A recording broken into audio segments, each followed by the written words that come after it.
second agenda item tonight is a presentation by our esteemed communications director, Bridget Harvey, on the style guide for the town of Webster governments. Style. Esteemed, thank you. Yeah. Esteemed, style, and government, all in the same sentence. It's the first time I've heard that. Yeah.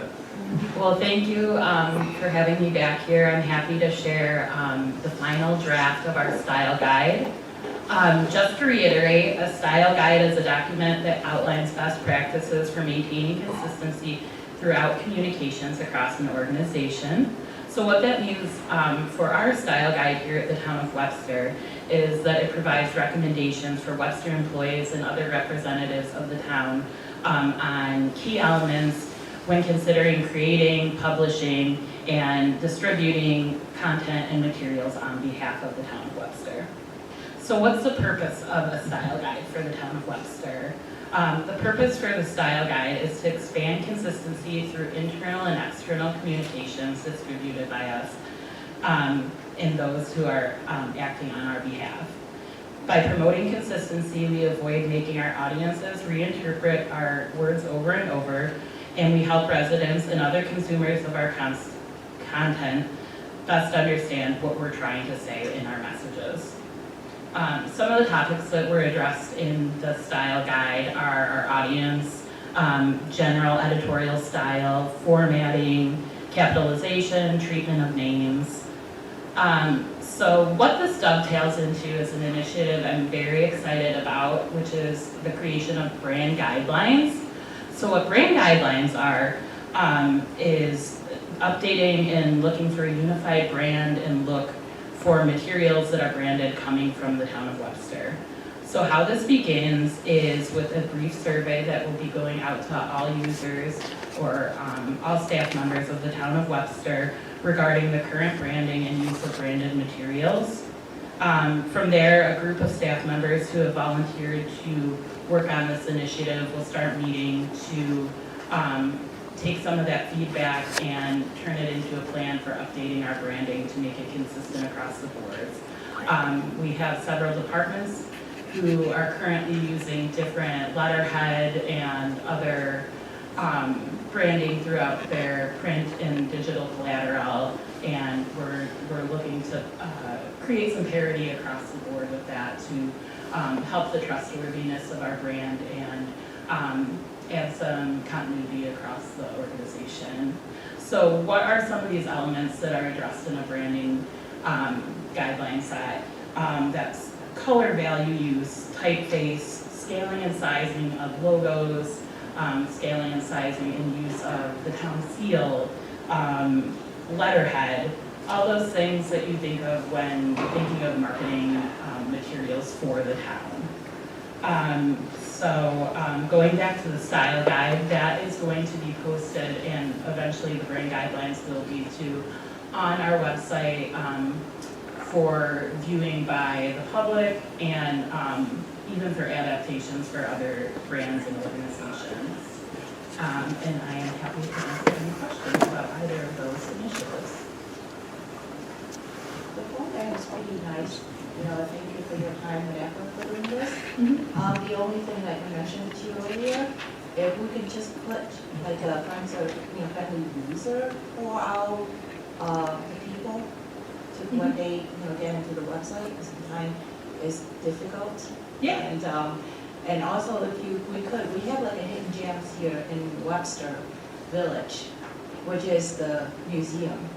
And I would like to see if it's possible we can feature that, up there as marketing. Yep, in the cover page there, Excuse me? in the cover page of the document Yes, there? yes, I would appreciate it very much if you can do that. Sure. Thank you. I think this is great, Bridget. I was reading through it the other day and I felt like I was back in grammar class. And it reminded me of a few things that I don't do correctly. And I think it'll lead to obviously better communication from the town. It's a good reminder for everyone. Thanks. Yes, of course, I still put two sentences between, or two spaces between sentences, but I'm getting over it. Yes, I still do that too. and I'll mention that Very close. these are recommendations, they're not hard and fast rules Yes. for every communication that goes out, but I think it, especially in some of those cases where something's a little more urgent and has to go out, and you find yourself not necessarily having people in your department or outside of your department being able to get eyes on something, it takes some of the guesswork out of Yes, those elements. and as I said, not just recommendations, but reminders. Yes, absolutely. As part of this, are you considering a change to the logo in the rebranding or working around the existing logo? It's definitely a possibility. That's one of the elements that's on the survey that's going out tomorrow is updates to the seal, creation of a logo, taking everyone's temperature about what updates need to be done as we're creating it. It's a really good opportunity as we create brand guidelines to consider where we can update things that may be antiquated now in 2025.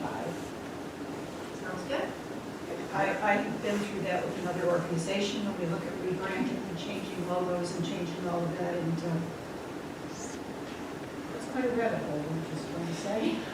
And I had initially thought that that could be a part of the style guide, and as I got into it, I was like, this needs to be a bigger conversation. We need to have more departments and representation throughout the town involved, because then you have buy-in, and then you have different perspectives based on the audiences that we're reaching out to. I was in Albany several years ago, and I was looking at a plaque on Senator Mazzolio's wall, and it had the town seal. I can't remember what he received that plaque for. But I actually had to call town hall while I was there, because I didn't completely understand the town seal, especially the upper left-hand corner with what looks like an EKG readout. It was told that that's actually for technology.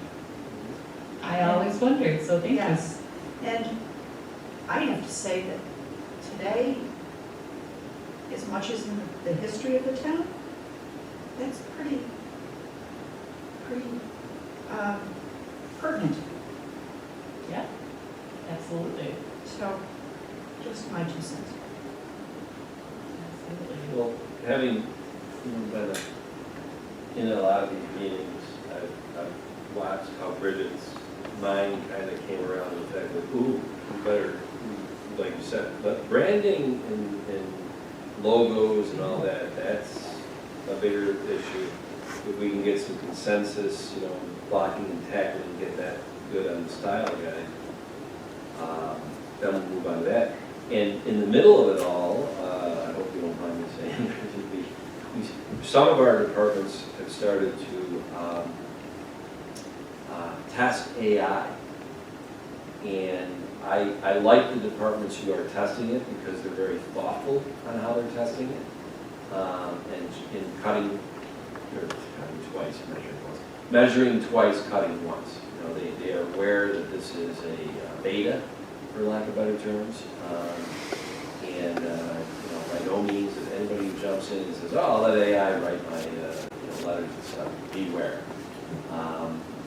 And so we've looked at each other in these meetings, and we're like, how do we even incorporate that? And we can't even fathom right now when that would happen and how. So it is interesting, but there's no question, and I think everybody has seen it, is that we have, can you imagine if use Coca-Cola? Imagine that. I don't know why. There is one of the most recognizable brands and logos in the world, and they probably have, I don't know, 100,000 employees, maybe more worldwide. And I can assure you, their letterhead that comes out everywhere from them is very consistent. And we, at the town of Webster, with our 400 employees, I've seen no less than 6 different letterheads. Yeah, that. And, letting people have their individualism and whatever is one thing, but I think we've got to rein that back in. And, there's got to be a style that is consistent, that comes out of, consistent product that comes out of the town of Webster.